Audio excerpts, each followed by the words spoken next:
bienvenue sur ma chaîne d'actualité. Ici vous aurez toutes les informations, sur tout ce qui se passe dans notre monde, les dernières actualités et celles du moment.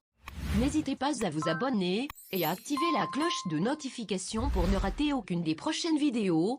Selon Kiev, les hommes du régiment Azov sont des héros qui ont résisté à l'envahisseur russe pendant des semaines notamment à Mariupol, mais c'est un brin plus compliqué que ça. Ce mardi, 265 soldats ukrainiens retranchés dans la maintenant célèbre usine d'Azovstal, à Mariupol, se sont rendus aux forces russes. Certains d'entre eux formaient le bataillon Azov, un groupe paramilitaire accusé par le chef du Kremlin d'être des néo-nazis. 20 minutes revient sur les origines de ce régiment d'anti-héros et s'interroge sur le sort que leur réserve la Russie, maintenant que certains d'entre eux ont été faits prisonniers. Ils étaient les derniers combattants, l'ultime poche de résistance face à l'armée russe. Ce mardi, Moscou a annoncé la reddition de 265 soldats ukrainiens retranchés dans la Syrie Azovstal. Plus que des soldats, certains de ces résistants faisaient partie du bataillon Azov, un groupe de paramilitaires d'extrême droite que Vladimir Poutine a largement cité pour justifier la dénazification de l'Ukraine. Mais qui sont-ils? Ces rumeurs sont-elles fondées? Et quel sort leur réserve le chef du Kremlin? Azov est un groupe de paramilitaires ukrainiens d'extrême droite, fondé le 5 mai 2014 et tirant son nom de la mer Azov, qui borde le pays. En pleine guerre du Donbass, l'Ukraine doit composer avec une armée démotivée et désorganisée. Dans ce contexte, le ministre de l'Intérieur de l'époque, Arsen Avakov, décide de former des milices armées spéciales. Elles viendront en renfort de l'armée nationale. Le bataillon Azov s'illustre rapidement en reprenant Mariupol aux séparatistes pro-russes dès sa création, en 2014. L'ensemble de leurs actions de combat, menées parallèlement à celles de l'armée nationale, sont appelées « Opérations antiterroristes ATO ». Le bataillon est ensuite accusé de « violation des droits de l'homme » par les séparatistes pro-russes, mais aussi par des ONG occidentales.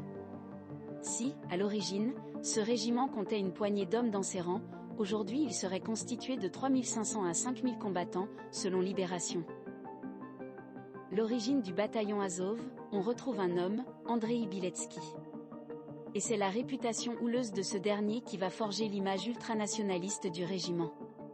Originaire du Kharkiv russophone, Andrei Biletsky est un fervent hooligan âgé de 42 ans qui n'a jamais caché son appétence pour les thèses nationales-socialistes mais aussi racialistes. Un temps à la tête du parti xénophobe, antisémite et raciste Assemblée sociale nationale (SNA), Andrei Biletsky va s'inspirer de l'emblème de ce parti, lui-même inspiré du parti nazi, pour créer celui du bataillon Azov. Sur un fond jaune, le drapeau Azov arbore fièrement un Wolfsangel, crochet de loup, inversé qui rappelle l'emblème de la 2e division allemande SS, Das Reich. 8 ans après sa création, le bataillon Azov ne compte pas forcément dans ses rangs uniquement des profils d'extrême droite. Dans les colonnes de Libération, l'historien Vyacheslav Likachev pointe une composition plus hétéroclite. J'ai personnellement connu un anarchiste qui a servi dans Azov, ainsi qu'un ancien participant à Anti-Maidan, mouvement contre la révolution ukrainienne de 2014, pour qui l'agression russe était devenue inappropriée, se souvient-il. Sans compter qu'aujourd'hui, beaucoup de membres du bataillon sont vus comme des héros par les Ukrainiens, des symboles de la résistance à l'invasion russe lancée le 24 février. Pendant 82 jours, les défenseurs de Mariupol ont exécuté les ordres malgré les difficultés, ont fait reculer les forces écrasantes de l'ennemi, a ainsi détaillé ce mardi sur les réseaux sociaux le régiment Azov. C'est d'ailleurs sur ces mêmes réseaux, Facebook avant tout, que le régiment communique sur sa résistance face aux troupes russes ou organise des conférences de presse, depuis les sous-sols de la Syrie d'Azovstal. Ce qui a fait émerger des figures de proue du groupuscule, Ilya Samoïlenko, commandant en second du régiment Azov ou le commandant Denis Prokopenko. Pourquoi Vladimir Poutine veut-il faire de ses soldats des criminels de guerre? Le bataillon Azov pour Vladimir Poutine, c'est du pain béni. Le chef du Kremlin, en effet, souvent utilisait le passé trouble du groupuscule pour justifier la dénazification de l'Ukraine. Alors qu'il vient de faire prisonnier certains de ses soldats, la question du traitement qu'il va leur accorder subsiste, prisonniers ou criminels de guerre. Selon Kiev, ces soldats feront l'objet d'un échange de prisonniers.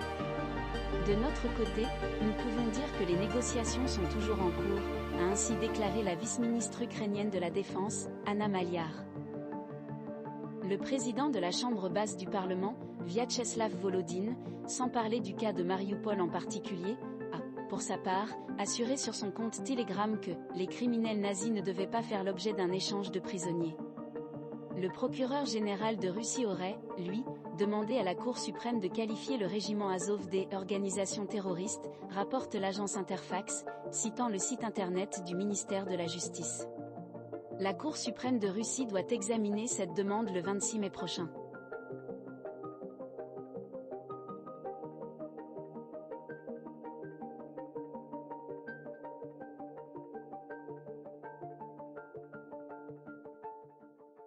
Merci d'avoir regardé cette vidéo.